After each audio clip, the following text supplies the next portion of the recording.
నమస్కారం, రుద్రా న్యూస్కు స్వాగతం. దేవుడు గురువు ప్రక్కనే ఉంటే నేను మొదటగా గురువుకే నమస్కరిస్తానని అన్నారు మహానుభావుడు కబీర్ దాస్. ఎందుకంటే ఆయన భగవంతుడు అని మొదట తనకు చెప్పింది గురువే కాబట్టి. గురువు అనే పదానికి ప్రత్యేకమైన అర్థం ఉంది.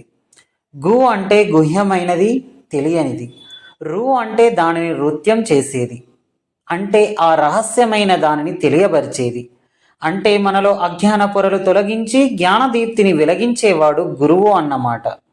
అలాంటి గురువును దైవం కంటే మిన్నగా ఆరాధించే సంస్కృతి మనది. ఇక ఏటా సెప్టెంబర్ 5వ తేదీన డాక్టర్ సర్వేపల్లి రాధాకృష్ణన్ పుట్టినరోజు నాడే ఉపాధ్యాయ దినోత్సవం జరుపుకుంటాము. మహామేధావి తత్వవేత్త డాక్టర్ సర్వేపల్లి రాధాకృష్ణన్ జయంతి ఉపాధ్యాయ దినోత్సవం సందర్భంగా సిద్దిపేట జిల్లా నంగనూరు మండల కేంద్రంలోని శాంతినికేతన్ హై స్కూల్లో గురువారం రోజున ఉపాధ్యాయ దినోత్సవ వేడుకలు ఘనంగా నిర్వహించారు.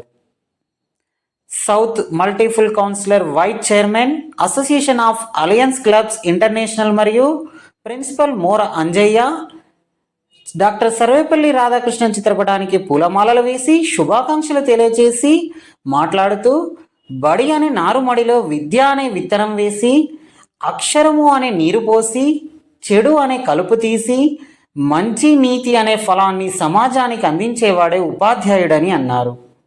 అలాగే అజ్ఞానం అనే అంధకారాన్ని తొలగించి జ్ఞానం అనే వెలుగును ప్రసాదించే నిత్య చైతన్య శిల్పి గురువు అని, అంతటి ఉన్నతమైన వ్యక్తి కాబట్టే ఆది యుగం నుంచి ఆధునిక కాలం వరకు ఆయనే ఋషి అని, సమాజ దేవాలయానికి నిజమైన రక్షకుడు గురువే అని, అందుకే మన సమాజంలో అమ్మా నాన్నల తర్వాతి స్థానం గురువులకు ఇచ్చారని, పాఠశాల లేని పల్లెటూరైనా ఉండవచ్చేమో కానీ ఉపాధ్యాయుడు లేని ఊరు మాత్రం ఉండకూడదని, పాఠశాలకు పాఠ్యబోధన ద్వారా ప్రగతిని నిర్దేశించేవాడే ఉపాధ్యాయుడని, బ్రతుకు మార్గాన్ని చూపించే దిక్సూచి అని అన్నారు.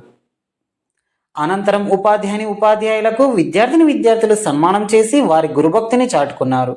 ఈ కార్యక్రమంలో పాఠశాల కరెస్పాండెంట్ మోరలావణ్య, ఉపాధ్యాయులు, విద్యార్థులు తదితరులు పాల్గొన్నారు.